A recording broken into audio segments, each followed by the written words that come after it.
estará. Escondido en Cristo, ¿quién me tocará? Si Dios justifica, ¿quién condenará?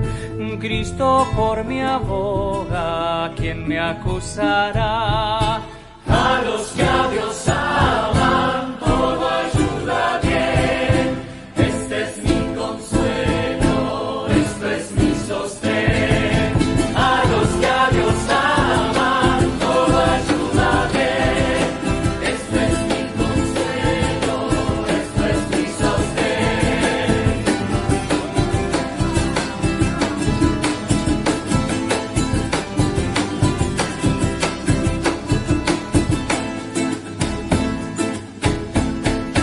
Todo lo que pasa en mi vida aquí, Dios me lo prepara para bien de mí.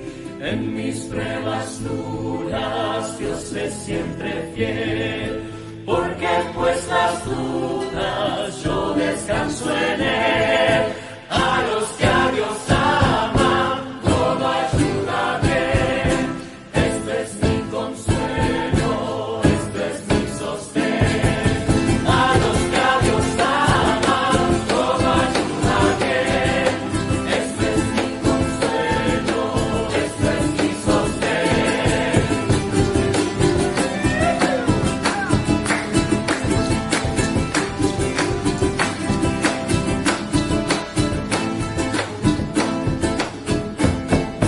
Plagas hay muerte a mi alrededor, ordeno mi suerte, que es Dios de amor.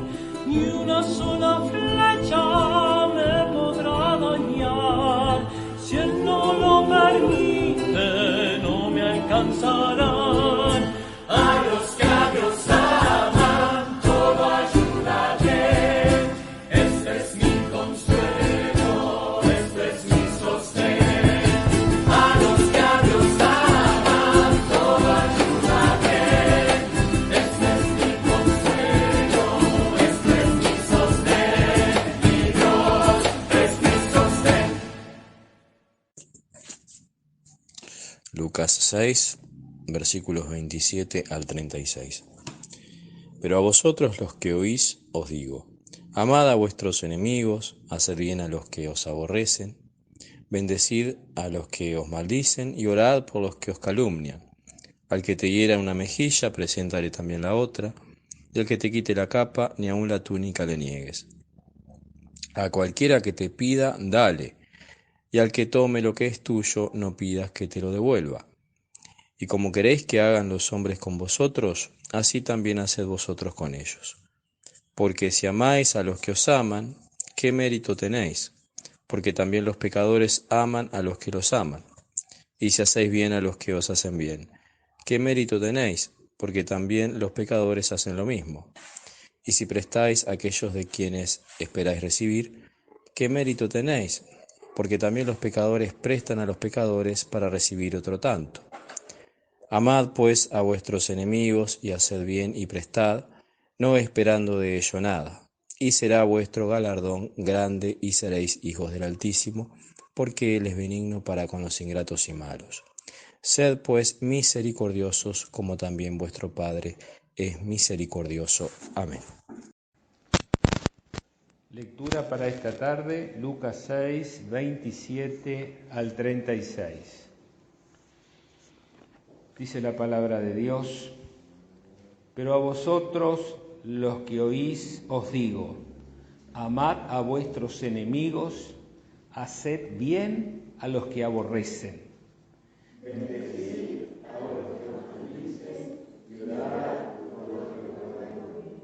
Al que te diera en una mejilla, preséntale también la otra, y al que te quite la capa, ni aun la túnica le niegues.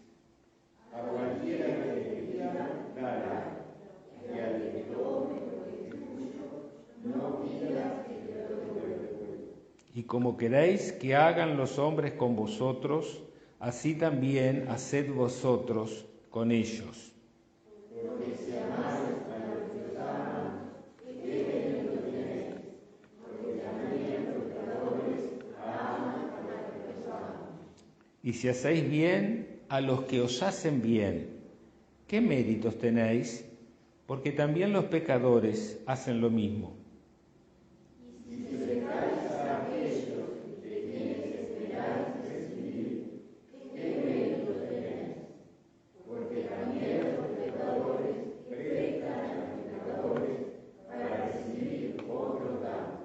Amad pues a vuestros enemigos y haced bien y prestad, no esperando de ello nada, y será vuestro galardón grande y seréis hijos del Altísimo, porque Él es benigno para con los ingratos y malos. Sed pues misericordiosos, como también vuestro Padre es misericordioso. Amén. Pueden tomar asiento. En esta tarde vamos a estar examinando una familia disfuncional. ¿Qué hacer con los conflictos que se nos presentan en la vida y que nos afectan? Así como a veces los problemas de salud y los problemas económicos llaman a la puerta, a veces nosotros generamos problemas sin advertir que estamos dañando a otros. En esta tarde vamos a estar viendo la historia de la familia de Jacob.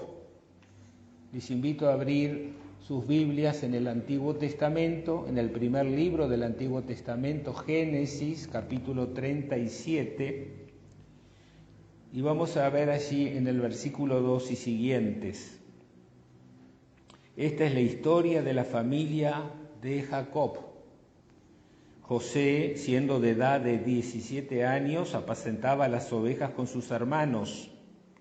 Y el joven estaba con los hijos de Bilha y con los hijos de Silpa, mujeres de su padre, e informaba José a su padre la mala fama de ellos. Y amaba Israel a José más que a todos sus hijos, porque lo había tenido en su vejez, y le hizo una túnica de diversos colores. La familia de Jacob, de acuerdo a la información de la Biblia, tenía todos los matices de una familia disfuncional. Y es sorprendente porque Jacob también vivió en una familia disfuncional. Y consecuencia de que el padre prefería a su hermano y la madre lo prefería a él, hubo una serie de inconvenientes familiares y él tuvo que huir de su casa y pasar muchísimos años antes de reencontrarse con el hermano. Y ese reencuentro, después de muchos años, lo hace con un gran miedo, temiendo que su hermano lo mate por las cosas que él le había hecho mal a su hermano. Así que los problemas familiares a veces se arrastran por décadas y décadas y décadas. Y Jacob va a repetir con los hijos de él los problemas que él tuvo con su mamá y su papá. Y dice la Escritura que él amaba más que a todos sus hijos a José. Los padres debemos aprender siempre a amar por igual a nuestros hijos, sabiendo que los hijos son diferentes, pero no podemos hacer uno más que otro, porque eso termina causando daño emocional en los que se sienten menos amados. Todos son hijos y a todos debemos amar.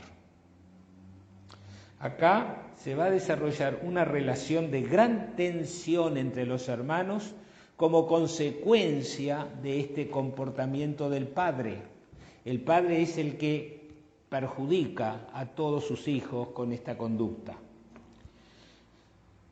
Dice el verso 4 de Génesis 37, y viendo a sus hermanos que su padre lo amaba más que a todos sus hermanos, le aborrecían y no podían hablarle pacíficamente. Había gente, todos sus hermanos, eran 12, los otros 10 estaban todos amargados, entristecidos y fastidiados con este hermano que recibía un trato tan especial con respecto a los otros. Para colmo, José, que tenía 17 años, tenía sueños y además iba y le contaba a sus hermanos los sueños que tenía. Dice el versículo 5 que soñó José un sueño y lo contó a sus hermanos y ellos llegaron a aborrecerle más todavía. Y luego tuvo un segundo sueño y dice que sus hermanos le tenían envidia como consecuencia del segundo sueño que había tenido. Él en los sueños se veía como el centro de la familia y a todos sus hermanos y aún sus padres, de alguna manera, reconociéndole al punto tal que su padre le dice, a raíz de tu sueño tú te vas a enseñorear sobre tu padre, porque los sueños de él eran de grandiosidad y siempre él era la persona destacada. Entonces, la conducta del padre para con el hijo y la conducta del hijo para con sus hermanos fue envenenando las relaciones, al punto tal que resuelven tomar una medida definitiva y resuelven matarlo. Pero uno de los hermanos, versículo 21 del capítulo 37, cuando oyó esto, los libró de sus hermanos y le dijo, no los matemos. Y en el verso 28 la solución fue que cuando pasaba una caravana de madianitas, que eran mercaderes, lo vendieron por 20 piezas de plata y José terminó como esclavo en el Egipto, conforme a los usos y costumbres de aquella época. Así que solo la intervención de un hermano evitó que le quitaran la vida. Ahora, van a venir consecuencias de esas conductas que se han generado por celos, por envidia, por broncas familiares. Va a haber consecuencia de esas conductas. Y va a haber consecuencia a lo largo de toda la vida, porque eso los marca, hace una herida emocional en las personas. Y esa herida no se sana. Tiene que haber un proceso de sanidad. Tenemos que buscar en Dios un proceso de sanidad si hemos atravesado esa situación. 42 años después de haber vendido a José, no estaban tranquilos sus hermanos, no tenían la conciencia tranquila de aquello que habían hecho. Así que por un lado pensaban que se habían sacado una carga insoportable. Pero la palabra de Dios nos enseña que la ira, los resentimientos, los rechazos, no obran la justicia de Dios, como enseña Santiago 1:20, ¿sí? La ira no nos enseña la justicia de Dios. Más bien, cuando el sol se pone sobre el enojo, abre la puerta para que se engendre en nosotros peores sentimientos. Ustedes pueden ir a Efesios capítulo 4, verso 26, y dice allí, airaos, pero no pequéis, no se ponga el sol sobre vuestro enojo. Hay iras aceptables y hay iras inaceptables. Si alguien maldice el nombre de Dios, bueno, nos vamos a enojar y eso es una ira aceptable. Pero todos sabemos que hay muchas otras iras que son inaceptables. Y aún las que son aceptables, hay un límite. No se pase usted 15 años con esa bronca guardada en su corazón. A veces los hermanos se pelean, no hablan, no aclaran las situaciones y pasan años y años de tirantez mutua. Entra uno y el otro se va. Yo conozco un caso en que falleció la madre y entonces unas horas estaba un hijo, se iba y otras horas venía el otro al velorio, porque ni aún el día de la muerte de la madre pudieron estar, aunque estuvieran callados, no pudieron estar juntos en el mismo lugar. Tal es la tirantez, la división, la separación que hay. Y eso vino a consecuencia de que uno de ellos estuvo muy enfermo y entonces la madre se encariñaba más con el hijo menor enfermo y el otro sentía que no lo querían igual, y a partir de ahí se le fue el amor por los padres y se le fue el amor por el hermano.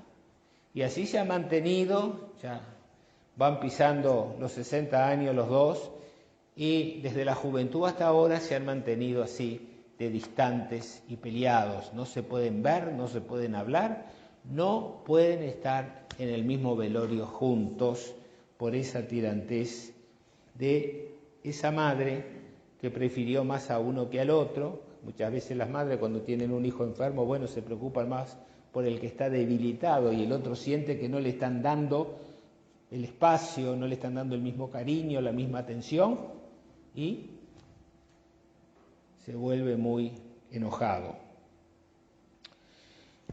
Entonces, seguimos adelante con esta familia, y el primer problema que tienen estos hermanos es que cuando vuelven a la casa y le cuentan al padre que el hermano se murió, allí en el capítulo 37, 29, después Rubén volvió a la cisterna y no halló a José adentro y rasgó los vestidos y volvió a sus hermanos y dijo: el joven no aparece, ¿y a dónde iré?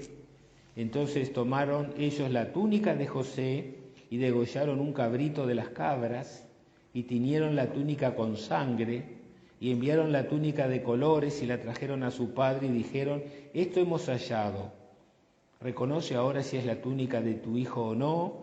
Y él la reconoció y dijo: la túnica de mi hijo es. Alguna mala bestia lo devoró, José ha sido despedazado. Y entonces Jacob rasgó sus vestidos, puso cilicio sobre sus lomos y guardó luto por su hijo muchos días.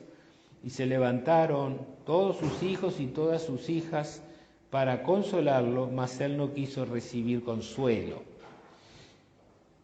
Ellos habían pensado que sacando ese factor de distorsión de la familia que era su hermano José, el padre ahora sí los iba a amar, iba a demostrarles cariño a ellos, pero lo que se encontraron es que el padre estaba angustiado, tristísimo, y siguió pues pensando en el hijo que había perdido, pensando que el hijo había muerto, y entonces no había contención para esa situación. Así que las consecuencias del mal obrar para solucionar un problema se agravó, porque habían vendido a su hermano, pero su padre, le habían mentido al padre y lo habían convencido al padre de que estaba muerto, y ahora el padre estaba desolado. Así que el tormento interior de estos hermanos va a durar muchísimos años. 25 años después de esa decisión de vender a su hermano, viene un gran hambre. Y entonces el padre, Jacob, en el capítulo 42, ustedes pueden ver que, viendo Jacob que en Egipto había alimentos, dijo a sus hijos: descended allá y comprad de allí para nosotros, para que podamos vivir y no muramos. Así que descendieron los 10 hermanos de José a comprar trigo a Egipto, porque había una gran hambruna y el único que tenía reservas era el Egipto en aquellos días. Se presentan y dice la Escritura en el capítulo 42:7 que José, cuando vio a sus hermanos, los conoció, mas hizo como que no los conocía y les habló ásperamente. Y les insinúa que vienen como espías, que vienen con malas artes.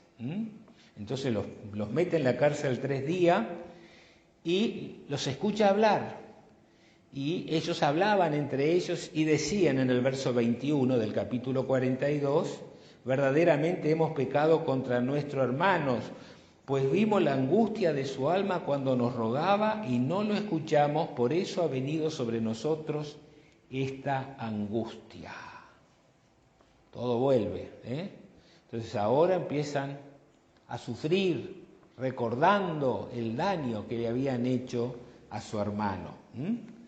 Y fíjese que pasaron tantos años y ellos seguían con esa carga en el corazón de la maldad que habían hecho a su hermano, que le habían hecho a su padre y que en definitiva se la habían terminando haciendo a ellos. José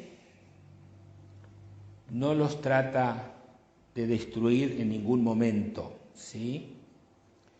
Inclusive les recibe, viven todos juntos, pero en el capítulo 50 de Génesis, el último capítulo, vamos a encontrar que el padre Jacob muere. Y cuando mueren, dice el versículo 15, viendo los hermanos de José que su padre era muerto, dijeron: quizás nos aborrecerá José y nos dará el pago de todo el mal que le hicimos. Otra vez aparece la carga, el sentimiento de culpa y el miedo de que José tomara venganza ahora que no estaba el padre.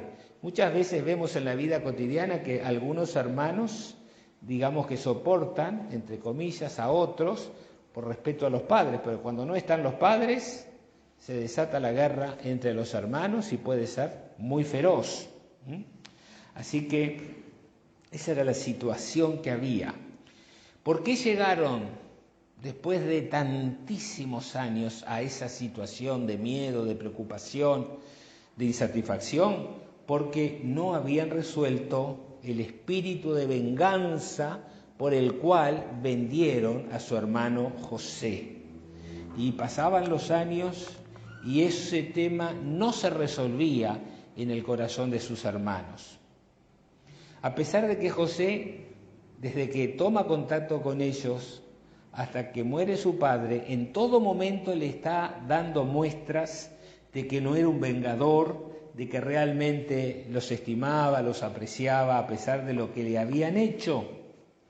Sin embargo, ellos no podían solucionar el problema.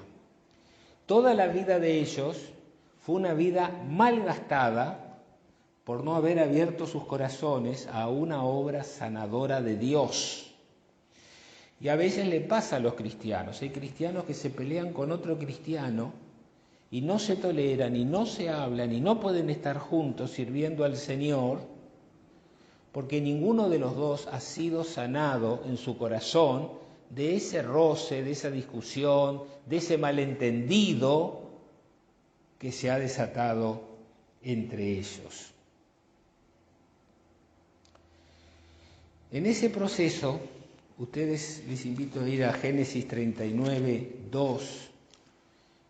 En ese proceso en que José es vendido, la Biblia nos dice que llega a Egipto y lo venden a un oficial del faraón, y dice el 39, verso 2, pero Dios estaba con José y fue varón próspero y estaba en la casa de su amo egipcio. Lo que tenemos que aprender es que cuando nuestras circunstancias son desfavorables, lo importante no son las circunstancias desfavorables, lo importante es que Dios esté dirigiendo nuestra vida. Y aquí Dios estaba dirigiendo la vida de José. José era fiel a Dios y Dios prosperaba y bendecía su vida. En el capítulo 39, verso 21, consecuencia de su fidelidad a Dios, terminó en la cárcel. Y estaba allí en la cárcel. Y dice el versículo 21, pero Dios estaba con José y extendió su misericordia y le dio gracia en los ojos del jefe de la cárcel. O sea que las circunstancias cada vez eran peores. Primero lo venden como esclavo, lo sacan de la relación con su padre, lo sacan de su vida cotidiana, lo mandan a un país que tiene otra lengua, que tiene otras costumbres, que no aceptaban a Dios, sino que tenían multiplicidades de dioses falsos, Y en esa circunstancia, o sea, estamos hablando de un muchacho de 17 años, ¿verdad? Con falta de experiencia, obviamente, por eso había cometido tantos errores con respecto a la relación con sus hermanos. En esa circunstancia se mantiene fiel a Dios, a pesar de que las cosas le iban muy mal. ¿Verdad que cuando las cosas no van muy mal, nosotros decimos, ¿por qué a mí, Señor? ¿Por qué a mí? Pero él no dijo, ¿por qué a mí? Él siguió obedeciendo a Dios y siéndole fiel. Consecuencia de esto, termina en la cárcel. ¿Qué diríamos nosotros? ¡Qué desastre! Dios no existe. Dios se fue del mundo. Dios me abandonó. No, él seguía siendo fiel a Dios a pesar de que las circunstancias cada vez eran peores. Y Dios, ¿cómo le respondía? Prosperaba todo lo que él hacía, aunque estuviera en un lugar tan desapacible como son las cárceles. Y en algún momento de todo ese proceso, seguramente José pudo vencer la amargura que tenía por estar esclavizado y ahora en una cárcel, pudo vencer el odio que habían despertado en su corazón la conducta de sus hermanos, pudo vencer el rencor hacia sus hermanos. Y el salmista dice que aquel que tiene comunión con Dios es el que tiene el corazón limpio. Y José tenía el corazón limpio. La ciencia nos dice que una de las primeras consecuencias de un corazón duro es la incapacidad de llorar, especialmente en los hombres. Por eso nosotros vemos a lo largo de estos capítulos que José los trata con ternura a sus hermanos que tan mal lo habían tratado. Y este cambio de conducta, que no es la conducta esperada, la conducta de la venganza, la conducta de enrostrarle el mal proceder, se debía a que su alma estaba sanada. Así que si usted se mira al espejo y dice, con fulano, con mengano y con sultano, lo odio, lo detesto, no lo puedo ver, tengo rencor, ojalá reviente, usted está enfermo. Y ningún médico lo va a sanar, sino el médico divino. Así que vaya a Dios y pida sanidad para su alma, para que usted pueda tener relaciones sanas y no relaciones de rencor. Porque el rencor, el rechazo, el detestar a otros, al que le hace más daño es a usted y no al otro. Usted termina en una cárcel. No hay barrotes visibles, pero hay una cárcel porque usted vive en la amargura y en el rencor. Y fíjese que dice la Escritura en Génesis 42, 24. Y se apartó José de ellos y lloró. Lo primero que hace José cuando entra en contacto con sus hermanos es llorar. Y en la segunda visita que le hacen los hermanos, capítulo 43, verso 30, y alzando José sus ojos vio a Benjamín su hermano, hijo de su madre, y dijo, ¿es este vuestro hermano menor de quien me hablasteis? Y dijo, Dios tenga misericordia de ti. Entonces José se apresuró porque se conmovieron sus entrañas a causa de su hermano y buscó donde llorar y entró en su cámara y lloró allí. Y más adelante, a raíz de una estrategia que hace José con sus hermanos, le pone una copa en los morrales y después los acusa de que hay algo que han hecho mal, lo cual provoca gran preocupación y miedo en sus hermanos. Después de esta situación que él crea, dice que en determinado momento José recién ahí se da a conocer a sus hermanos. Hasta ese momento sus hermanos no sabían que era José. Fíjense en el capítulo 45, verso 2. Entonces se dio a llorar a gritos José. Y oyeron los egipcios y oyó también la casa de Faraón y dijo José a sus hermanos, yo soy José, ¿vive aún mi padre? Ha pasado la juventud, ya está transcurriendo una edad importante y no ha podido ver nunca más a su padre. Así que la gran preocupación fue, ¿vive aún mi padre? Y sus hermanos no pudieron responderle porque estaban turbados delante de él. ¿Sí? Y luego en el mismo 45, versos 14 y 15, se echó sobre el cuello de Benjamín su hermano y lloró. Y también Benjamín lloró sobre su cuello y besó a todos sus hermanos y lloró sobre ellos, y después sus hermanos hablaron con él.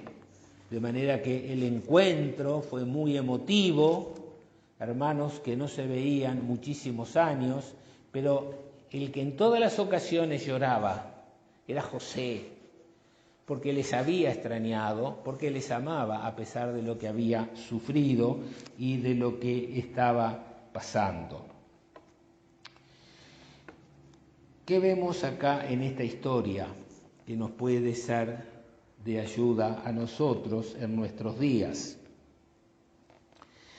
En primer lugar, en el capítulo 45 de Génesis 5, José le dice: ahora pues no os entristezcáis ni os pese de haberme vendido acá, porque para preservación de vida me envió Dios delante de ustedes. Pues ya ha habido 2 años de hambre en medio de la tierra y aún quedan 5 años en los cuales ni habrá arada ni siega. Y Dios me envió delante de ustedes para preservaros posteridad sobre la tierra y para daros vida por medio de gran liberación. Así pues, no me enviasteis acá vosotros, sino Dios, que me ha puesto por padre del faraón y por señor de su casa y por gobernador de toda la tierra de Egipto. José llega acá a la comprensión de por qué tuvo que pasar ese periplo tan desgarrador de perder su familia, de verse siendo un adolescente esclavizado, de tener que ir a la cárcel, de tener que vivir en una tierra extraña toda su vida sin tener noticias de los suyos. Descubre que detrás de todas esas vicisitudes Dios tenía un propósito para su vida. Dios tiene un propósito para la suya. Así que cuando usted esté pasando un momento difícil, no diga por qué pasó un momento difícil. Dios está preparándolo para algo. A José lo preparó para salvar a toda su familia, a toda su casa, en una época de 7 años de hambruna. Los va a llevar con él todos a Egipto. Y allí van a ser bien tratados cuando recién llegaron. Y van a poder criar a sus hijos y a sus nietos, y van a tener el alimento, y va a estar toda la familia reunida nuevamente. Y José se da cuenta que todo lo que ha pasado no era que los hermanos hicieron esto o aquello, no, son circunstancias que Dios permitió para transformarlo a él en el hombre que trajera bendiciones a su pueblo. Y bendiciones trajo también al pueblo de Egipto, porque él interpretó el sueño del faraón, el faraón confió en él, y él durante los 7 años de superproducción de alimentos los guardó en los graneros del rey, y cuando vinieron los 7 años de gran padecimiento, él pudo vender alimento y ayudar a muchas naciones a través de esto. Fíjense ahora cómo el mundo a raíz de la guerra hace que 2 graneros del mundo, como Rusia y Ucrania, se vean complicados para vender el alimento a un continente como África, que depende de la harina que pueda venderle y del aceite que puedan venderle estas 2 naciones.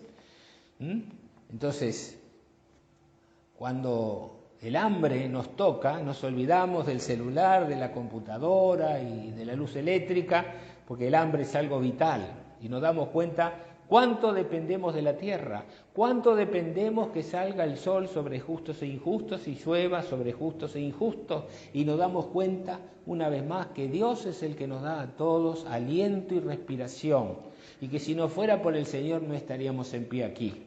Así que tenemos que agradecer a Dios que nos da a todos nosotros el pan sobre la mesa cada día, porque sin el pan no podemos vivir. Podremos vivir sin el celular, sin la computadora, sin el auto, sin la lavarropa, pero no podemos vivir sin el pan. Y en estos momentos lo estamos viendo en el mundo, cómo el mundo está siendo golpeado en muchos sectores por la falta de alimento. Y en otros lugares hay alimento, pero los precios se vuelven inaccesibles. Así que imagínense la magnitud del drama en aquellos días y cómo Dios preparó una solución a través de José y cómo José estuvo siendo el dador a su familia. De manera que en todo esto, lo que José nos está diciendo es que la mano de Dios es soberana y que Dios prepara los caminos para las cosas que vendrán. Porque la Biblia nos enseña que Dios del mal saca el bien. Por eso podemos leer en Romanos 8:28 aquellas conclusiones que saca el apóstol Pablo, diciendo: y sabemos que a los que aman a Dios, todas las cosas les ayudan a bien. Todas las cosas que nos encantan, que nos gustan, que nos ponen alegre, pero también las cosas que nos deprimen, que nos enojan, que nos desesperan, todas las cosas, dice la palabra, nos ayuda para bien. Imagínense cómo se sentiría él esclavo, lejos de su familia, en una cultura diferente, en un idioma que no entendía y que tuvo que aprender. Cómo se sentiría él en una cárcel con un montón de gente que no conocía, con delincuentes peligrosos que podían atacarlo. ¿Cómo se sentiría él? Fueron todas circunstancias altamente estresantes, altamente negativas, pero en todo momento él se mantiene fiel a Dios. Y Dios prospera su vida por su fidelidad a Dios. Y todas las cosas se ayudaron a bien, porque ahora él está sobre la casa del faraón, él dispone del tesoro del faraón y él va a ayudar a sus familiares a salir adelante. Así que, cuando usted sufra injusticias, traiciones, agravios, eleve sus ojos más allá de los hechos, más allá de las circunstancias. Y afírmese en la convicción que ningún plan, por más malvado que sea el plan contra usted, puede descarrilar los planes que Dios tiene para su vida. La soberanía de Dios es fuente para que descansemos y para que tengamos paz. En segundo lugar, lo que vamos a ver es que había una tarea reservada por Dios para José. El segundo principio, la segunda evidencia, las encontramos en las palabras de los hermanos en Génesis 50:19. Vinieron también sus hermanos y se postraron delante de él y dijeron: hennos aquí por siervos tuyos. En el verso 17 le habían dicho: así diréis a José, te ruego que perdones ahora la maldad de tus hermanos y sus pecados, porque mal te trataron. Por tanto, ahora te rogamos que perdones la maldad de los siervos del Dios de tu padre. Y José lloraba mientras hablaban. Y José les respondió: no temáis, ¿acaso estoy yo en lugar de Dios? Vosotros pensasteis mal contra mí, mas Dios lo encaminó a bien para hacer lo que vemos hoy, para mantener en vida a mucho pueblo. Ahora pues no tengáis miedo, yo os sustentaré a vosotros y a vuestros hijos. Y así los consoló y les habló al corazón. Vea cómo Dios había obrado en la vida de José, que él podía hablarles de esta manera. José entendía que Dios tenía un propósito para Dios, pero entendía también que no le estaba permitido a él juzgar a sus hermanos, porque solamente Dios conoce el corazón de cada uno de nosotros. Hay una situación en que Jesús muestra esta realidad. Yo les invito a ir a Juan, capítulo 8. En Juan 8 encontramos el famoso capítulo de la mujer adúltera. Por la mañana volvió al templo y todo el pueblo vino a él y sentado él les enseñaba. Entonces los escribas y los fariseos le trajeron una mujer sorprendida en adulterio. Y poniéndola en medio le dijeron: Maestro, esta mujer ha sido sorprendida en el acto mismo de adulterio. Y en la ley nos mandó Moisés apedrear a tales mujeres. ¿Tú pues qué dices? Mas esto decían tentándole para poder acusarle. Pero Jesús, inclinado hacia el suelo, escribía en tierra con el dedo. Y como insistieron en preguntarle, se enderezó y les dijo: el que de vosotros esté sin pecado sea el primero en arrojar la piedra contra ella. E inclinándose de nuevo hacia el suelo, siguió escribiendo en tierra. Pero ellos, al oír esto, acusados por su conciencia, salían uno a uno, comenzando desde los más viejos hasta los postreros, y quedó solo Jesús y la mujer que estaba en medio. Enderezándose Jesús y no viendo a nadie sino a la mujer, le dijo: mujer, ¿dónde están los que te acusaban? ¿Ninguno te condenó? Ella dijo: ninguno, Señor. Entonces Jesús le dijo: ni yo te condeno, vete y no peques más. El Señor usó de misericordia y no juzgó con la dureza que juzga nuestros corazones. En la Biblia hay algunos ejemplos de hombres que hacían lo malo y después le echaban la culpa a la mujer y la querían juzgar. Bueno, vemos toda esa gama de dureza del corazón del hombre, ¿sí? Pero no estamos para andar juzgando. Dios no nos nombró jueces de nuestros hermanos. Sí podemos exhortar, sí podemos llamar a un cambio de conducta si hay algo que está funcionando mal, pero no estamos para juzgar ni para condenar. Y eso fue lo que le pasó a José en algún momento de su vida, de su peregrinaje. Habiendo padecido lo que padeció por culpa de sus hermanos, sabiendo que los había vendido, sin embargo, él también sabía que él había contribuido a esa situación de mala relación, porque él veía lo malo que hacían sus hermanos, iba corriendo y le contaba al padre lo mal que se portaban sus hermanos. Así que entre el padre que lo amaba y lo distinguía de los demás, entre él que hablaba mal de los hermanos, entre él que le contaba los sueños donde él siempre estaba siendo el centro de atención, fueron generando una dinámica de envidia, de odio, de choques, que terminó como terminó.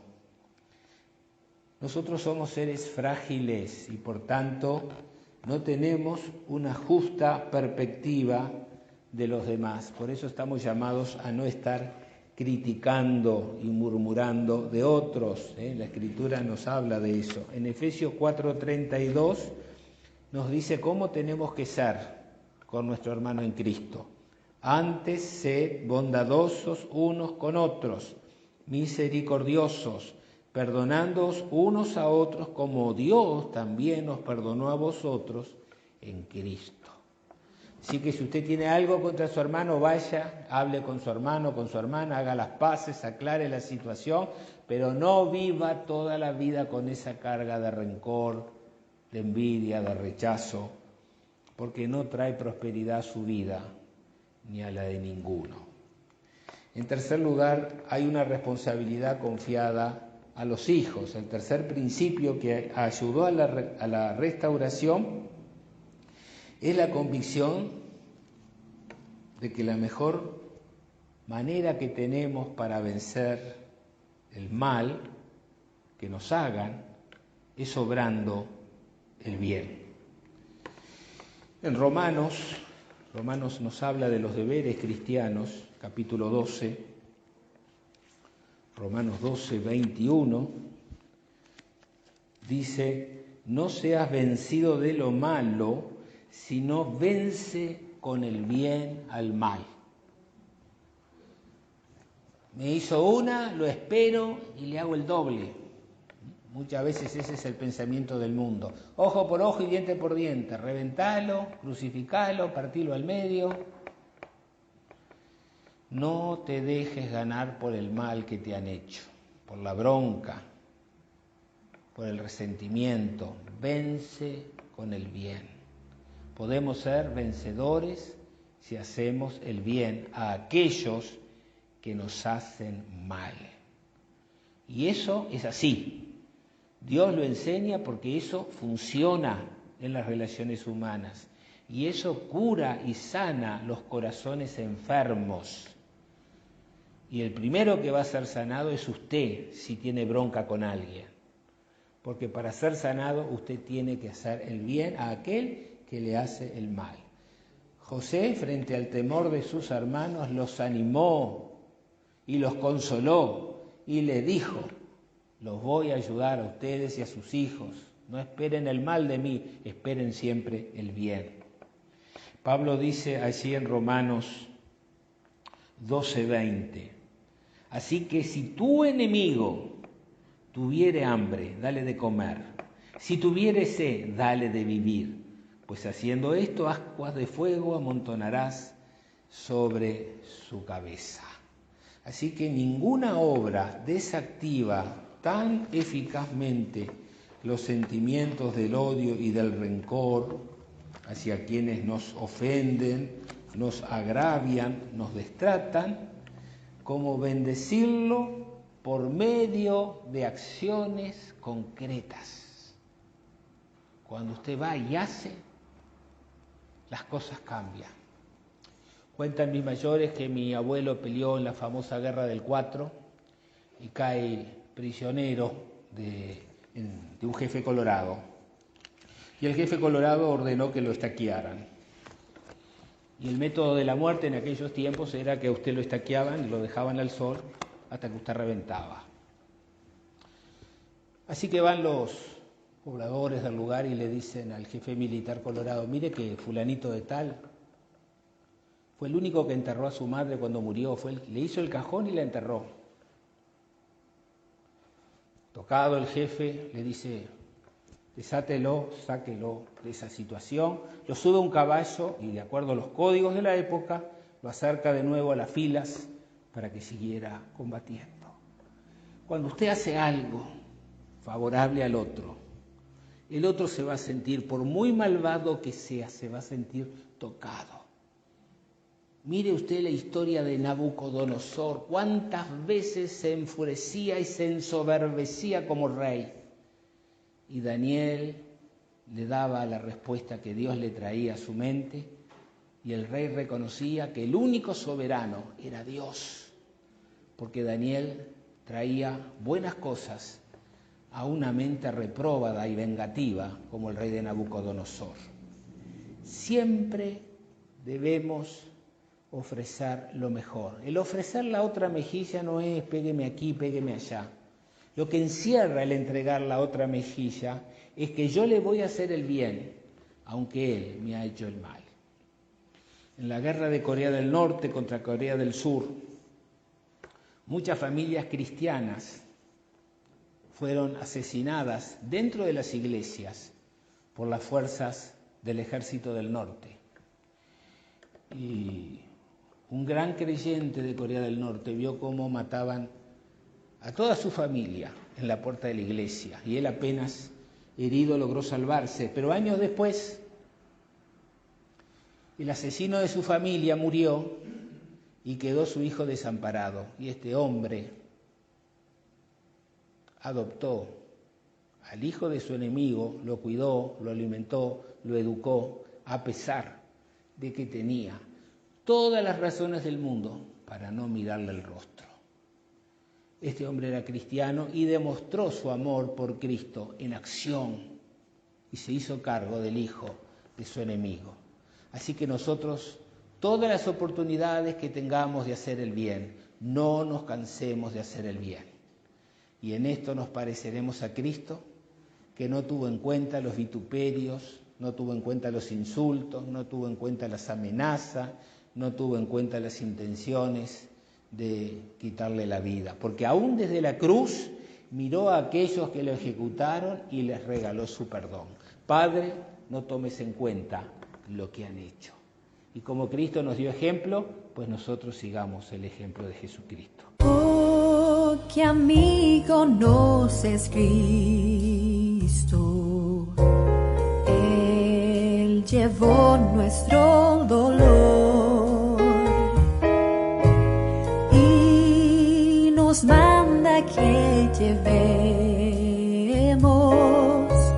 todo a Dios en oración. Vive provisto de paz, gozo y santo amor. Esto es porque no llevamos todo a Dios en oración.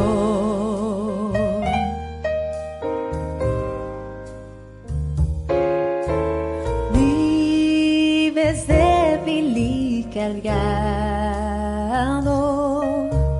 de cuidados y temor.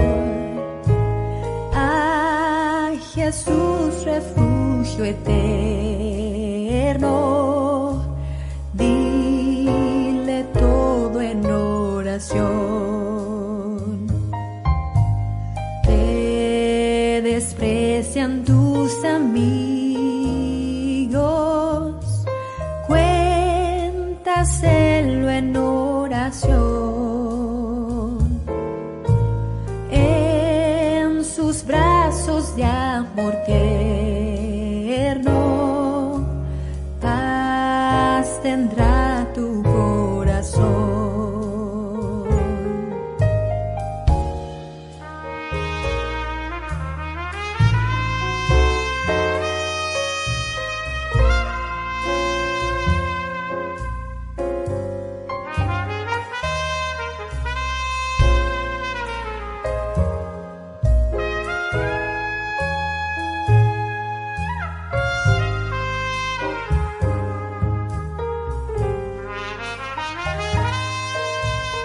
El castigo de su pueblo, en su muerte él sufrió. Cristo es un amigo tierno,